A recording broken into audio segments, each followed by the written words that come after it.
Hmm. Kasi hindi Kasi tanggap. ano, Yun, iba, oy. iba kasi yung, ganun. Nakadepende kasi yun sa tao. Tanggap ka ba or hindi? Yung pagkatao mo. Parang, Dapat hindi mo magpakatotoo. ako bet. Mm, depende. Hindi pa kita kilala eh. Dapat Kilala, magkakilala tayo before sa tama. kilalanin, Okay na po. kilalanin muna natin.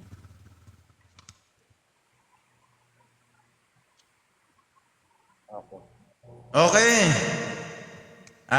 Time's up na po tayo, sir.